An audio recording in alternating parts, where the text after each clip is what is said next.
Pronto.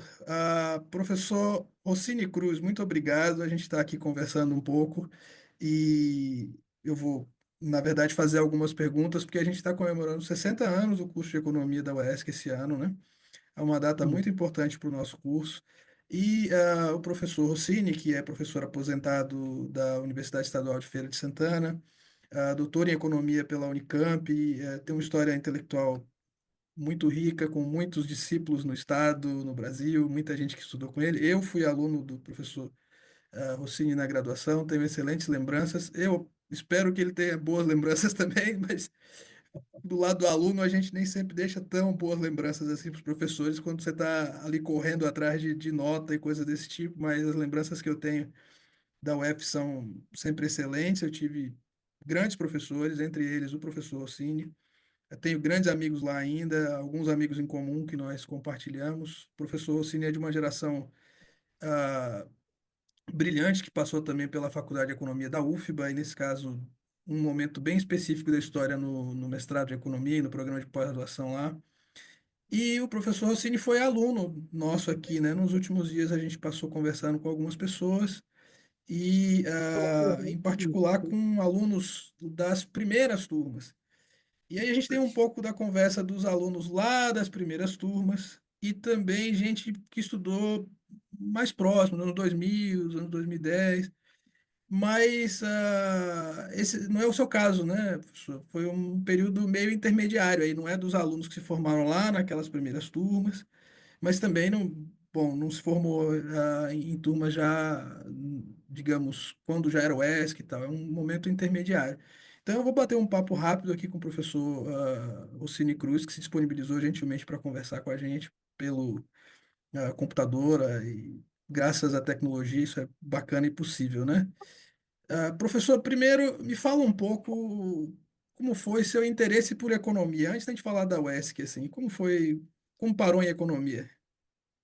Bom, foi, de certa forma, acidental a escolha, porque eu queria fazer engenharia elétrica na época, e, mas aí eu tinha passado num concurso do antigo INPS, que hoje é conhecido como INSS, e fui transferido para Ilhéus. E aí, em Ilhéus, eu não tinha opção de engenharia, fora das ciências exatas, me interessa economia. Não sei por quê, na época eu achava melhor a economia do que, por exemplo, a administração ou contábeis. Eu não conseguia entender a administração ou contábeis como uma opção para mim. Por outro lado, disciplinas da área de licenciaturas não me interessavam. Então, no departamento, naquela época, existia economia, administração e direito. Eu fiz economia, passei no primeiro vestibular, que tentei na UESC, e gostei. Foram 4 anos de curso, naquela época o currículo era completo em 4 anos, e eu entrei em 1977, 77 e saí em 1980, terminei em 1980. Foi uma experiência muito interessante para mim, porque à medida que eu comecei a estudar, eu comecei a gostar mais. Eu não sabia que eu gostaria tanto de estudar economia. E depois que eu concluí, eu acho que foi muito interessante eu ter conseguido. Talvez eu não tivesse gostado de fazer um outro curso. Eu acho que eu me identifiquei muito com a economia e, por isso, eu terminei continuando meus estudos mais adiante, fazendo mestrado e doutorado.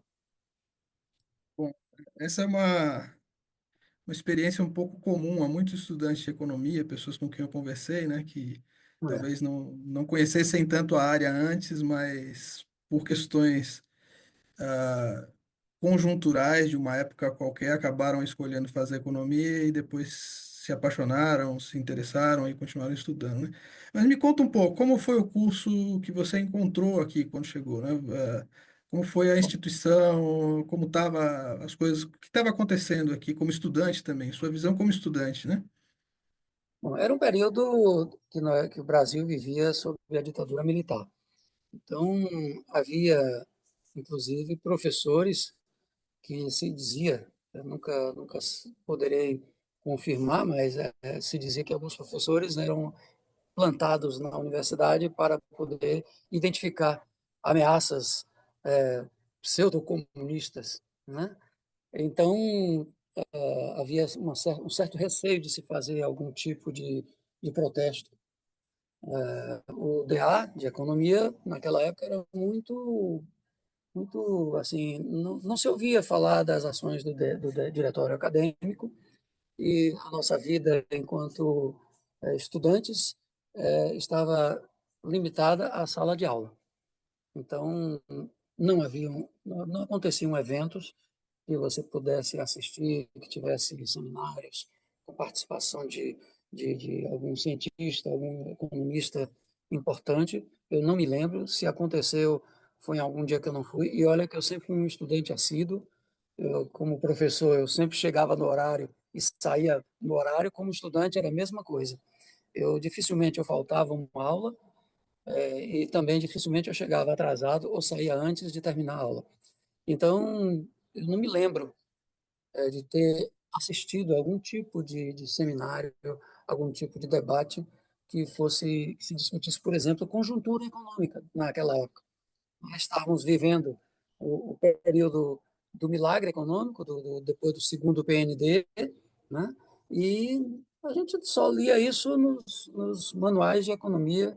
E, na verdade, o curso que eu mais gostei foi justamente o curso de economia brasileira, que foi onde começou a se aplicar alguma coisa que a gente estava aprendendo à realidade econômica brasileira. Aliás, o professor, na época, me incentivou muito a pesquisar e até a fazer o mestrado. Tanto ele quanto um professor que ambos trabalhavam na CEPLAC também. Naquela época, o quadro de professores era um quadro que tinha muita gente que trabalhava na CEPLAC, né?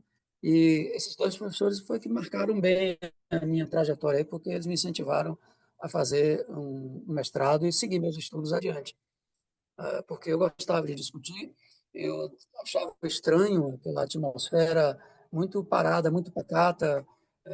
Estudantes não questionavam, aliás, tinha um professor, não vou dizer o nome, mas ele não gostava do meu jeito, porque eu questionava demais, segundo ele. E, aliás, foi o único professor que conseguiu me colocar numa prova final. Eu nunca tinha ido para uma prova final. E ele conseguiu me colocar para fazer uma prova final, eu precisando de uma nota alta. Eu não sei, de 0 a 10, talvez fosse uma nota 7 ou 6. E eu me lembro que eu tirei uma nota, não sei se foi 9 ou 10. Mas, assim, foi muito difícil. Eu fiquei extenso porque era uma atmosfera difícil. Não se podia falar muito sobre governo, sobre conjuntura econômica, a não ser que a inflação subia, a inflação descia, que o câmbio estava alto, estava baixo, mas o porquê disso era, era difícil. E a economia política era uma coisa que não se discutia. Aliás, esse professor era um professor que trabalhava com a história do pensamento econômico. E era onde a gente podia, era a única disciplina que poderíamos ter estudado alguma coisa ligada à economia política. Mas isso ficou relegado, e eu só fui estudar isso melhor quando fui para o mestrado, na Universidade Federal da Bahia. Ah, era um curso, portanto, que tinha limites dados por um curso que no Brasil inteiro seguia esse padrão, exceto na Unicamp, que a gente tinha notícias de que tinha uma outra forma de pensar. Os professores que se tornaram famosos da Unicamp, como Maria Conceição Tavares, Wilson Cano, Luciano Coutinho e outros, já editavam seus primeiros livros. Aliás, não, desculpe, não. Eles foram começando a editar isso a partir dos anos 80. E os anos 70 era isso. Era isso que era muito micro, macro, 2 semestres, cada um, matemática, estatística, e aí tinha língua portuguesa, tinha umas coisas, uns penduricalhos que não agradavam muito. A gente fazia porque o currículo ele era bastante limitado. Então, de interessante mesmo passou a ser quando a gente começou a estudar economia internacional, mas que não avançava muito, ficava muito nos manuais de economia internacional, aquelas leis como é que se diz? Do Ricardo Smith, né, do comércio internacional, a teoria das vantagens comparativas absolutas e relativas, e o curso de História do pensamento econômico, que a gente estudava e tinha um livro que era usado, que era, salvo engano, era do Paul Gon, não era Paul Gon, não me lembro o autor do livro, mas o autor do livro dava notícias de Marx, né? Falava de Smith, de Ricardo e pulava logo para Keynes e para principalmente a economia neoclássica, é, que era preponderante nas escolas de economia do Brasil e Sim. do resto, como ainda hoje é, né? Mas hoje nós temos outras teorias que, felizmente, avançaram. Bom, eu iria até perguntar uma coisa que você adiantou, né, que um pouco sobre os professores que te influenciaram nesse período, na graduação, e você começou a falar sobre isso. A gente tem sempre professores, né, que nos marcam de alguma maneira durante a Sim. nossa etapa inicial de formação em economia. E para mim isso é bem claro, né, quando eu me lembro um pouco da minha história com o EFES e tal, os professores que eram as pessoas interessantes que estavam ali falando alguma coisa e provocando você de alguma maneira.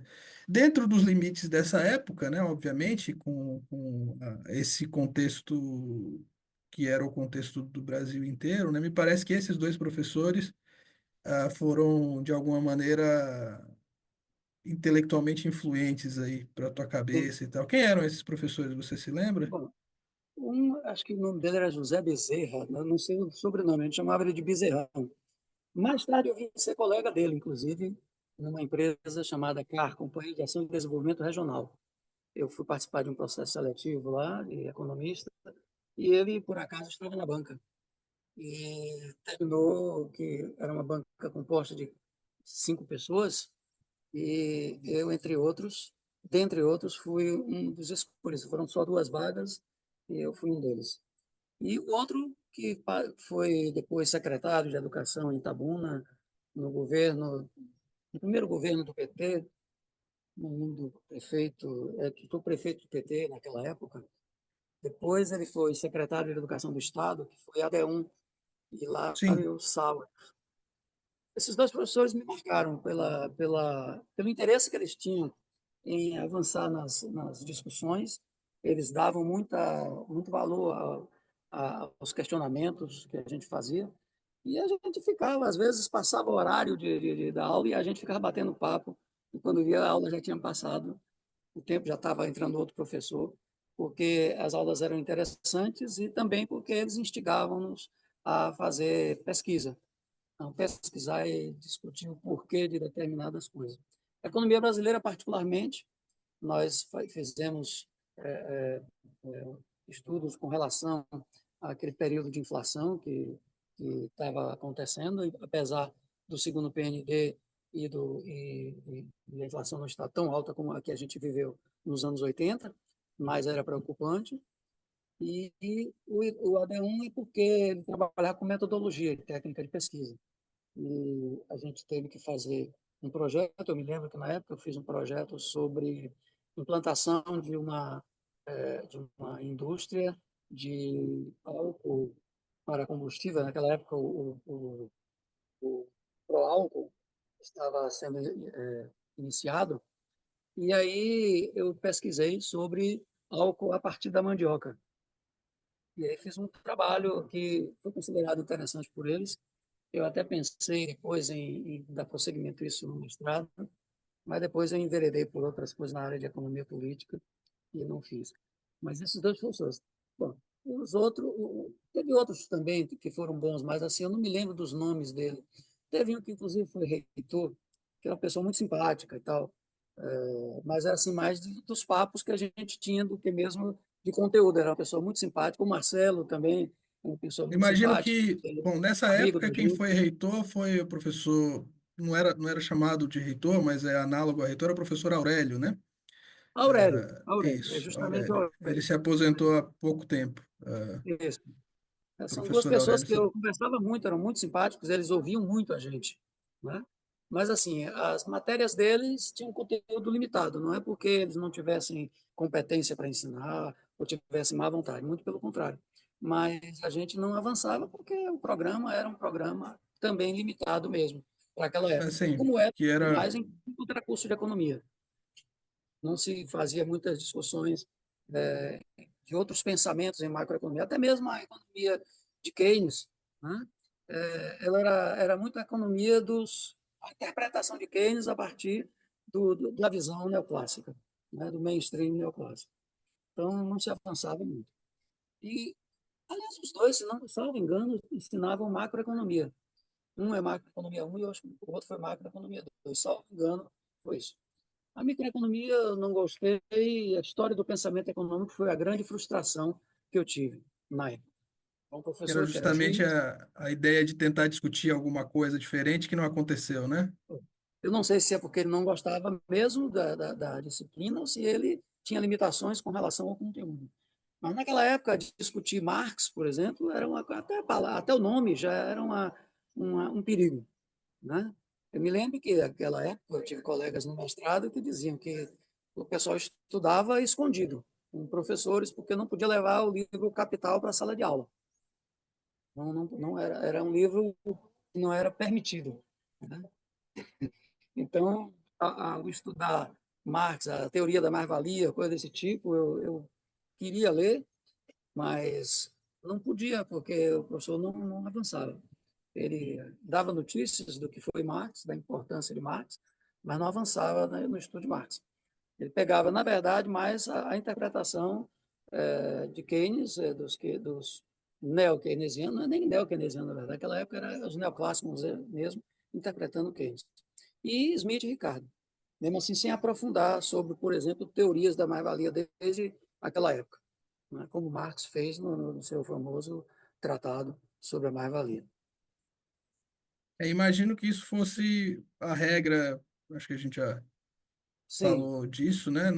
Na maioria a dos maioria dos cursos de cursos é economia igual. do Brasil, justamente por esse ambiente de tensão aí que O que eu continuava a tenho notícia é existir. que na UFBA, por exemplo, professores que gostavam de discutir isso e que eram questionados por alunos, eles terminavam dando aulas à parte. Quer dizer, não eram aulas curriculares, eram aulas extracurriculares.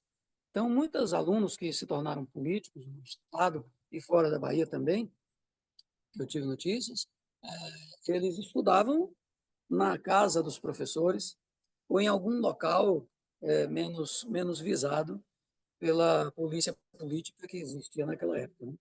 Então, era perigoso estudar isso na academia.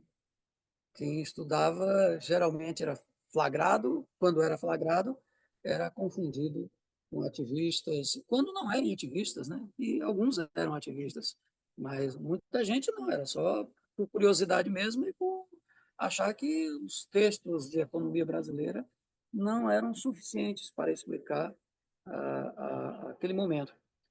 Apesar de existir alguns textos. Na época que eu estudei, o Antônio Bezerra, o José Bezerra, ele passou alguns textos, como era o nome dele, era do José Graziano, tinha uns textos do pessoal de Campinas, inclusive, da Sim. área de economia agrícola.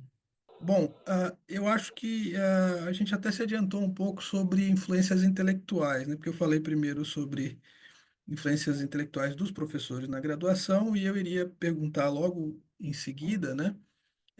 Duas coisas. Uma sobre as disciplinas que mais foram, de alguma maneira, impactantes ou interessantes, e isso de alguma maneira já surgiu aqui, porque a gente falou um pouco economia internacional, economia brasileira, HPE com um pouco de frustração ali por não ter tido contato com uma visão um pouco mais aprofundada sobre o método, sobre a história da nossa ciência, em especial por conta do período histórico brasileiro.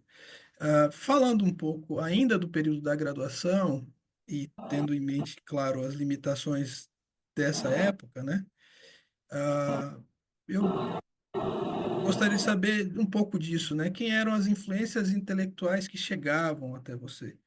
Ah, Dentro do ambiente da graduação ou por alguma outra via, né? Pela via da família, dos amigos, da influência intelectual do entorno, porque essas coisas não são lineares, né? Mas quais eram as influências intelectuais que chegavam a você nesse momento?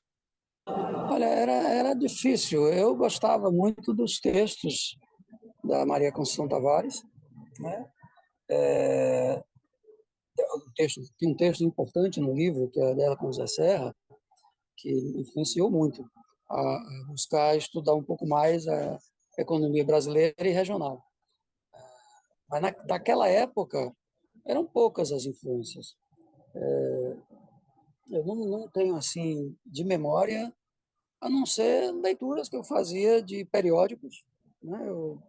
Naquela época eu conseguia ler uma revista que era Isto É, né? Que tínhamos a Veja e a Isto É, e normalmente a Isto É, antes do Quércia tomar conta da Isto É, ela tinha uma linha editorial que, de certa forma, batia em algumas teclas que tocavam a música que o sistema político da época não gostava. Naquela época, salvo engano, o editor dessa revista era o Mino Carta, que é hoje o cara que edita a revista Carta Capital. Eu também gostava de ler o Pasquim. O Pasquim era um humor irreverente e, ao mesmo tempo, político, né? Eles tinha um besterol, mas também tinha política no meio. O Enfio, né, do Ziraldo, que a gente precisava de ter humor, e humor era uma coisa difícil naquela época. Você só tinha humor trazido pelas emissoras de televisão ou pelas ondas de rádio. Naquela época existia, o rádio se ouvia muito, mas a TV trazia humor do Chico Anísio e do Jô Soares. E tinha um outro personagem, um outro comediante que trabalhava com o Jô Soares, um programa fazia Faça Humor, Não Faça Guerra, que era assim também um humor muito crítico em relação ao que estava acontecendo. Então essas coisas é que me despertavam.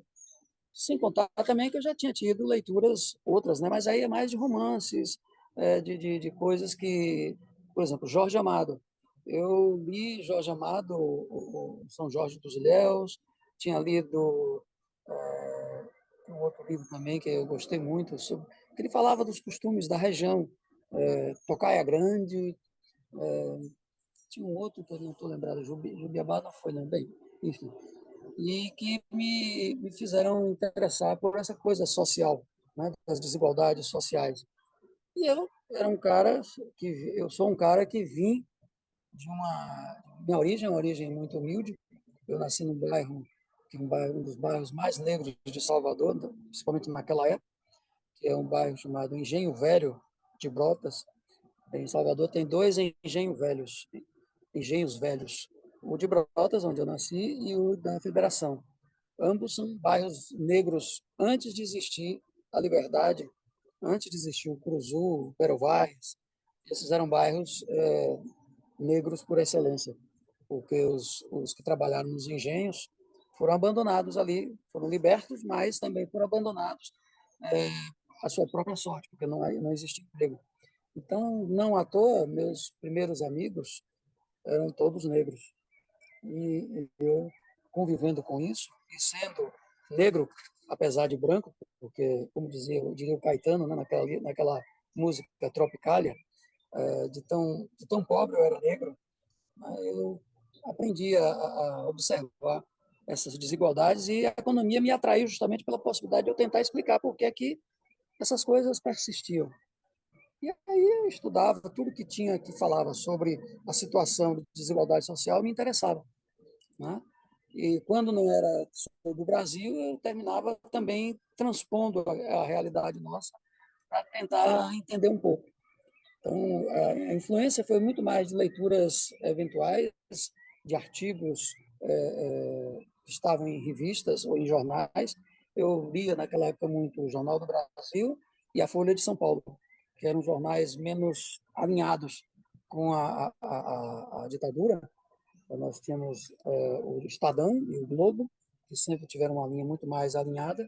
Aqui na Bahia não se podia contar, porque aqui era à tarde, que era do Joaci Góes, que apesar de ter brigado com a ACM, naquela época o Joaci era alinhado ao ACM Neto, ACM, o Neto é o atual ACM, o avô, e a turma do Luiz Viana, né?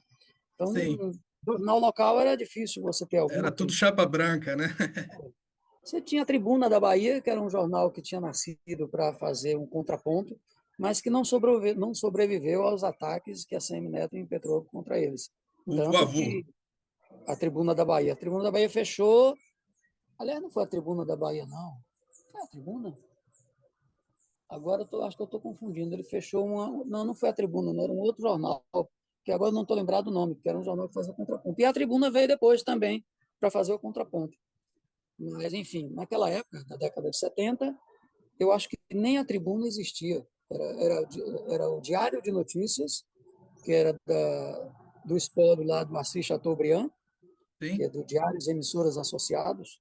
Naquela época era TV Tupi, aqui na Bahia, que era a TV Itapuã, o Diário de Notícias e só. Esses eu não gostava de ler, não. Eu gostava de ler mais para ver opiniões, porque já que as notícias tinham passado pelo crivo da censura da ditadura, os articulistas eles driblavam um pouco essa censura. E uma outra influência também que veio para mim, do ponto de vista intelectual e assim em geral, foi a influência da música. Sim. Eu gostava muito de ouvir o Chico Buarque, né, e suas letras em que ele também tentava driblar a censura da ditadura, o Gonzaguinha, o Caetano, o Gil, claro, de certa forma também me influenciaram muito. Eu acho que eu Bom, peguei assim bastante amplo. não, Mas mas assim, do ponto de vista científico, econômico mesmo, só, eu diria, a Conceição Tavares, o Zé Serra, naquela época. que eu acho que eram as figuras que de fato estavam fazendo alguma coisa aqui original no Brasil, né? O suficientemente original para o contexto deles ali, né?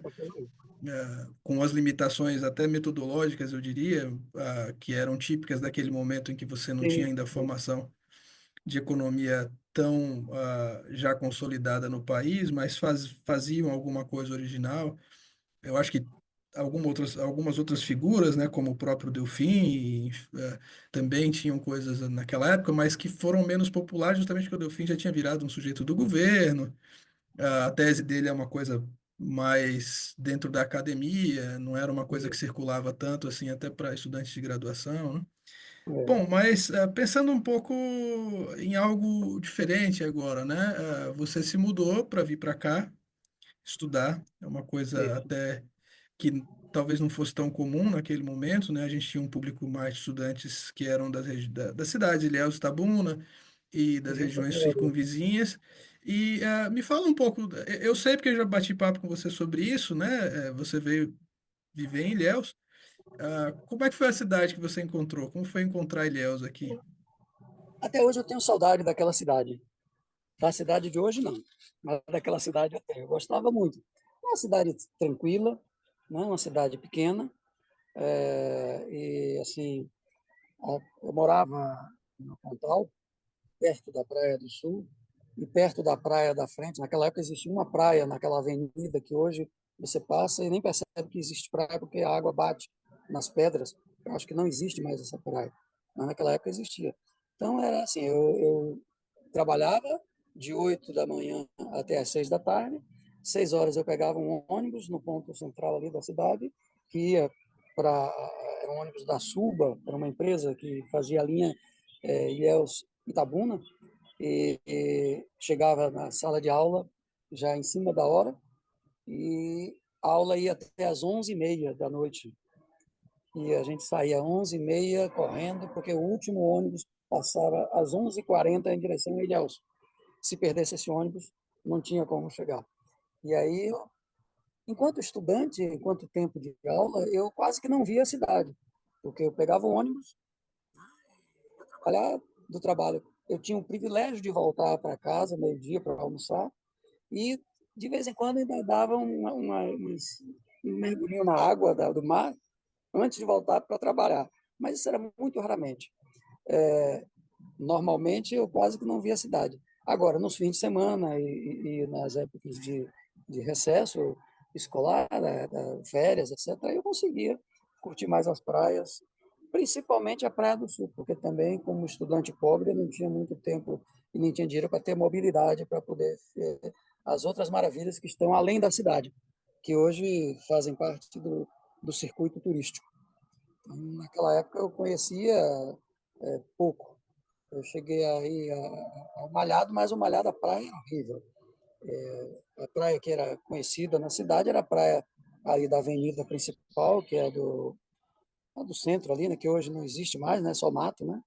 Tinha uma praia ali e tinha a Praia do Pontal. Naquela época ainda existia praia porque o Porto do Malhado ele tinha sido inaugurado há pouco tempo, então ele ainda não tinha causado as mudanças nas marés que vieram a ser causadas mais tarde. Tanto que ainda existia ainda um pouco das instalações do Porto Antigo da cidade que passava por um canal e que eu acho que era esse canal que mantinha, que fazia com que existisse essa praia no Pontal. Esse canal foi sendo assoreado pela chegada da água do rio, né? E porque também existia a barreira lá do Porto Malhado, que, de certa forma, diminuía as ondas que vinham naquela praia da Soares Lopes, não é isso? Sim, Avenida a Soares avenida ali, Lopes. é a Avenida Soares Lopes. Isso, que ali ainda tinha praia naquela época, e a praia começou a ficar enchendo de mato. Teve até um prefeito que foi nosso colega, ele era da área de direito, terminou sendo prefeito mais tarde, nos anos 80. Ele Depois eu vim encontrar com ele no governo de Valdir Pires, ele era secretário de Valdir Pires, ele foi prefeito de Ilhéus. Ele até fez um trabalho de requalificação da praia da Soares Lopes, mas depois que ele saiu, acho que abandonaram de vez, até porque ficou complicado aquela obra do Porto É, do Malhado. agora está um pouco.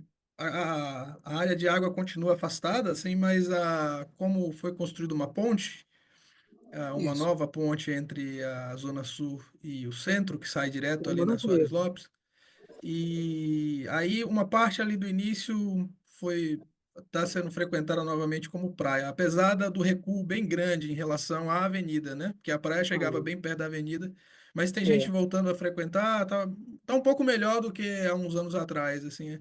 eu estive em Ilhéus em 1900, em 2018, quando vocês me convidaram para Isso, uma banca de seleção, não, acho que foi seleção, não foi de promoção de um professor sim, para sim. lá, salvo engano. Quando a gente ainda fazia isso presencialmente, agora todas são feitas Depois por da pandemia, videoconferência.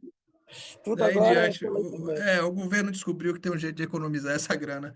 Bom, Pois é, eu vou terminar com duas perguntas, assim, e uma eu acho que tem um valor especial para nós como docentes das estaduais baianas, né? E eu classifico assim também, que apesar da aposentadoria, o seu vínculo afetivo, institucional, eu acho que continua existindo. Você é uma das figuras que ajudou a construir a UFES e o curso de economia da UFES como instituição ao longo dos anos. Teve uma participação central dentro da militância também na universidade, por uma universidade mais inclusiva, com uma gestão mais participativa, foi pró-reitor dentro da universidade e, além da sua longa trajetória como docente, de uma estadual baiana que foi construindo uma história aos trancos e barranco, que hoje tem uma cara, tem uma instituição, tem programas de pós-graduação, faz mais coisas do que a gente fazia no passado. E aqui é parecido, a gente tem algumas figuras importantes, a gente foi brigando ao longo dos anos para que o legado também das pessoas do passado fosse ser preservado e que a gente conseguisse levar as coisas para o futuro. Como estudante que passou por aqui, mas também como docente, ah, como você vê a importância da UESC como instituição regional, assim, como isso aparece para você? E eu acho que essa é uma pergunta até mais provocadora em particular para você, porque eu acho que, obviamente, a tua trajetória como intelectual foi estudando também economia regional, né? Foi fazendo isso como profissão de ofício. sim. É, eu acho que a UESC tem um papel muito importante no contexto da região em que ela se insere. A UESC, obviamente, do tempo que eu estudei para hoje, ela ficou uma coisa muito maior, mais ampla, mais produtiva do ponto de vista da produção científica. Ela mudou sua característica, uma universidade que eu vejo os trabalhos que eu participei, das bancas que eu estive aí, que o pessoal muito preocupado em entender o passado da região, a estrutura econômica da região, as perspectivas do futuro, tanto da economia cacaueira como de outras áreas que a economia Grapiúna e Ilhense, enfim, de toda essa região aí do chamado Baixo Sul, né? Baixo Sul, Baixo Sul, que se insere. Então, a entrada de novos cursos fez aumentar o interesse, inclusive, também de pessoas de outras regiões para aí migraram. Hoje, em Ilhéus, você tem professores que vieram de toda parte do país. Na época que eu estudei, você só tinha professor da CEPLAC. Acho que 70% era professor da CEPLAC e o resto eram profissionais que tinham uma certa importância no contexto da cidade de Itabuna e da cidade de Ilhéus. E, salvo engano, a maioria dos professores morava em Itabuna naquela época, né? A maioria dos estudantes, eu não sei, acho que estudantes, tinha muita gente de Ilhéus, tinha muita gente de Itabuna, eu não sei dizer. Mas hoje você tem estudantes que vêm de todo o país, inclusive por conta da inserção do exame de seleção, que é o Enem, né? Você, quando começa a usar o Enem, você faz com que a participação de estudantes de locais que você antes nem imaginava que poderiam vir, eles vêm. Então, isso eu acho que é enriquecedor. Você passa a ter estudantes, inclusive fora do país, que chegam para participar de cursos de pós-graduação, que terminam trazendo suas experiências e interagindo com professores e com estudantes da graduação. Então, eu vejo assim, uma instituição que só tem a acrescentar, e não só acrescentar do ponto de vista de números, de trazer isso, mas também de criar alternativas para o desenvolvimento intelectual, né? O desenvolvimento científico e tecnológico que forem possíveis captar a partir daí, porque a gente sabe que o desenvolvimento científico, a universidade cria bastante, mas o desenvolvimento tecnológico depende da disponibilidade de capital que queira ter, assumir riscos, né? De Sim. transformar o conhecimento científico em conhecimento tecnológico. E aí a gente sabe que na Bahia é essa coisa mais complicada, em que apesar de a gente ter notícias de grandes investimentos chineses, etc., etc., mas isso é só para a indústria que é intensiva em capital, intensiva em mão de obra, é mais difícil. Então, iniciativas voltadas para a agricultura familiar, para atividades que sejam intensivas em mão de obra para poder fazer esse povo ter mais renda e a renda circular na região, isso aí é mais complicado, não depende só da universidade, depende das políticas de âmbito nacional, estaduais e até municipais. E aí, eu não sei porque eu estou um pouco afastado do contexto regional daí, mas eu imagino que, de qualquer forma, a universidade seja um local que pode servir como fórum para as discussões e também provocador, né, instigador para que os representantes da região no Congresso, na Assembleia Legislativa e nos poderes locais possam, uma vez provocados, levar adiante dessas proposições, alguns desses projetos. Então, eu acho que o futuro da UESC é como o futuro das estaduais baianas, né? É um futuro muito promissor, mas, ao mesmo tempo, é um futuro que requer vigilância. Vigilância da comunidade, porque as ações contrárias aos investimentos nessas instituições, elas são muito fortes. Então, são salários que são defasados, salários de técnicos, principalmente dos funcionários técnicos administrativos, além dos professores, mas eu acho que mais do que o salário dos professores, o salário dos técnicos administrativos faz com que haja uma descontinuidade nos processos de crescimento da estrutura.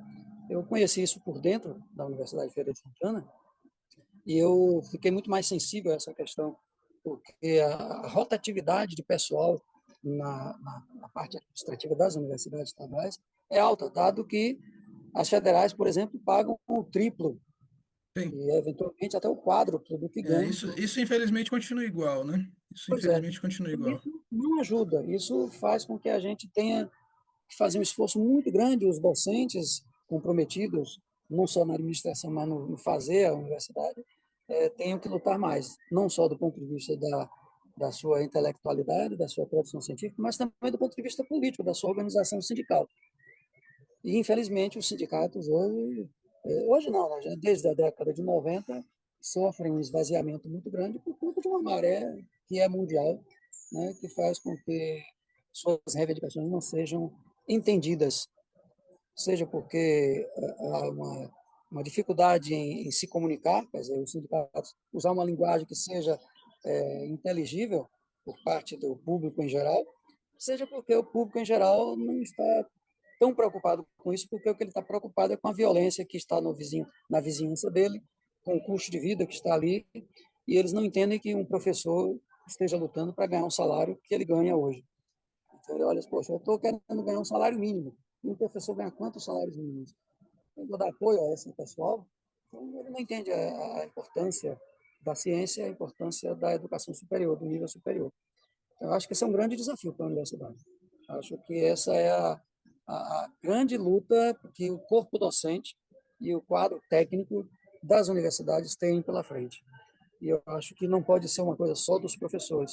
Acho que juntar-se ao quadro de técnicos da universidade e tentar convencer os estudantes da importância disso é o grande desafio que nós temos pela frente. Bom, aqui, assim, a gente tem na UESC hoje, realmente, esse cenário não mudou, né? A gente ainda tem uma situação de rotatividade grande dos servidores técnicos, e, em grande medida, os desafios nossos são parecidos, né? O EFES e o ESC. No departamento de economia em particular, uma das coisas que eu acho que são muitas coisas mudaram, né? Mas, em particular, eu diria que a existência de uma pós-graduação estrito sensu consolidada, né? A gente tem um mestrado, a gente tem um doutorado aqui, né? A gente tem um programa de pós-graduação em Economia Regional e Políticas Públicas que subsiste aí por mais de 10 anos agora, formou inúmeras turmas, e formou uma parte da massa crítica recente, né? De pessoas que, de alguma maneira, estão servindo também a região. E agora a gente começa a formar doutores a partir ah, da aprovação do curso de doutorado recentemente. Isso é E muito bom, aí, uma boa notícia. Eu é, não sabia disso. isso, a gente tem um curso de doutorado que foi aprovado. A Muito gente bem. já tem a segunda seleção agora, é um momento bem bacana, assim, para quem está interessado na pós-graduação. É um momento bem estimulante, né? Intelectualmente estimulante, além do fato de que a gente já vinha com uma pós-graduação razoavelmente consolidada no nível de mestrado, e aí o caminho foi submeter uma proposta para um doutorado e as coisas funcionaram. Mas eu aproveito isso, né, para a gente um pouco encerrar a entrevista, né, e falar um pouco da sua vida depois, né. Eu conheço essa história um pouco, mas a gente está falando de pós-graduação, era um outro momento também. Depois da UESC aqui, quem foram suas grandes influências intelectuais, assim? Pessoas mais Aí, próximas e também autores em geral, né? assim, na UFBA, eu tive a felicidade de encontrar três professores que me ajudaram muito. Além, tem outros também que foram importantes, mas assim, eu nominaria o professor João Damasio de Oliveira Filho, que hoje está aposentado, o professor José Sérgio Gabrielli, que é conhecido pela mídia aí, ele foi inclusive presidente da Petrobras no governo Lula, né? E acho que no início do governo Dilma, e o professor Jean-Luc Rossinger, que era um professor francês que os três chegaram naquele momento.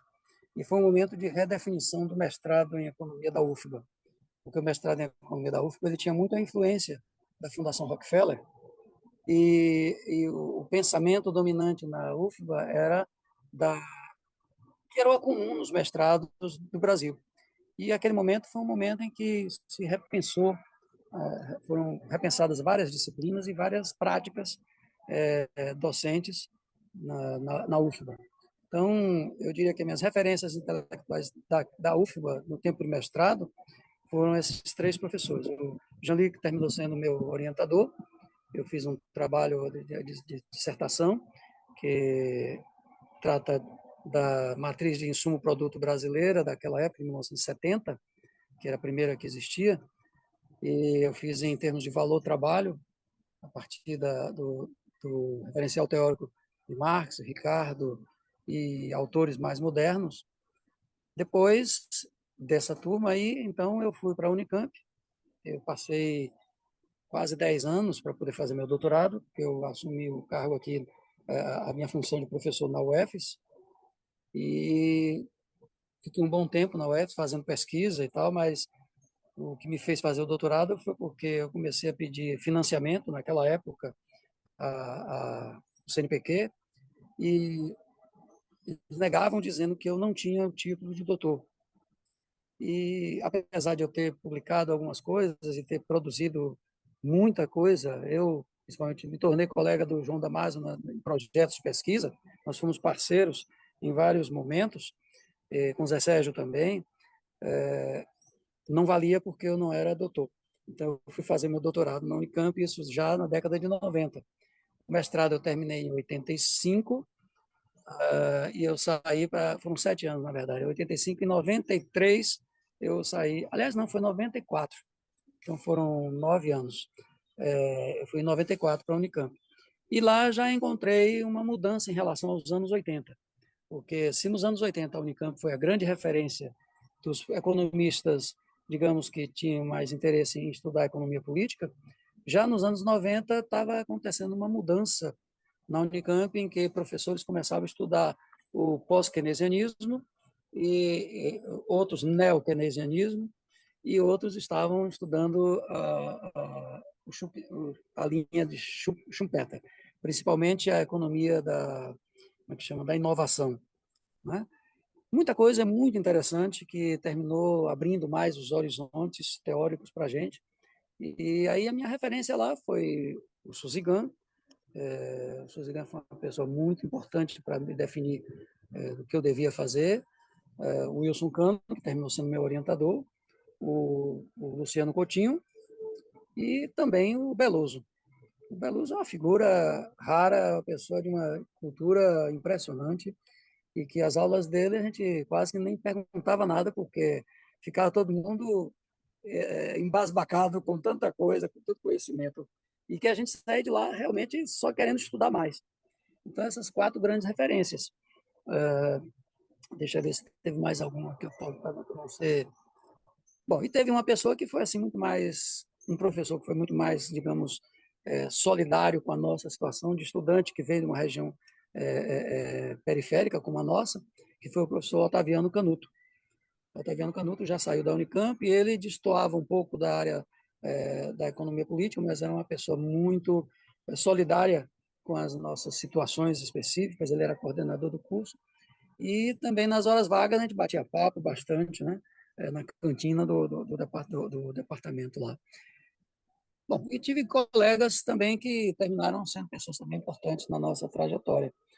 Alguns se tornaram secretários de administração, assessores parlamentares e tal, que a gente discutiu. Era uma turma boa. Entramos 17, mas assim, para completar o doutorado e conseguir o diploma de doutor, eu acho que só foram 7 ou 8. Mas os outros que ficaram pelo caminho foram pessoas muito importantes também, porque a gente tinha um clima muito de cooperação, de trabalhos, de estudos em coletivo, e contávamos de vez em quando com a presença do Suzigan, ou do Canuto, ou do Wilson Cano mesmo, nas nossas discussões, fora da sala de aula. O ambiente foi muito bom. E lá eu consegui também, aí já sendo orientado pelo Wilson Cano, estabelecer uma parceria de trabalho com ele, dentre as quais eu terminei indo para o ESC ministrar um curso, que foi um curso que serviu para formar o pessoal que estaria criando o curso de pós-graduação em economia regional. Ele estava previsto que ele daria aula de economia regional, e ele me pediu que eu viesse no lugar dele porque ele tinha tido um problema, precisou fazer uma cirurgia na época, e aí me pediu, eu fui, morrendo de medo de fazer feio, né? Mas acho que eu consegui. Eu tive aí, tive também lá em Macapá, foi aí que eu conheci Macapá, fui para outro lugar do país, lá no Cone Norte já, né? Macapá ela é dividida, tem uma parte que fica no Cone Sul e outra parte no Cone Norte, né? No hemisfério norte.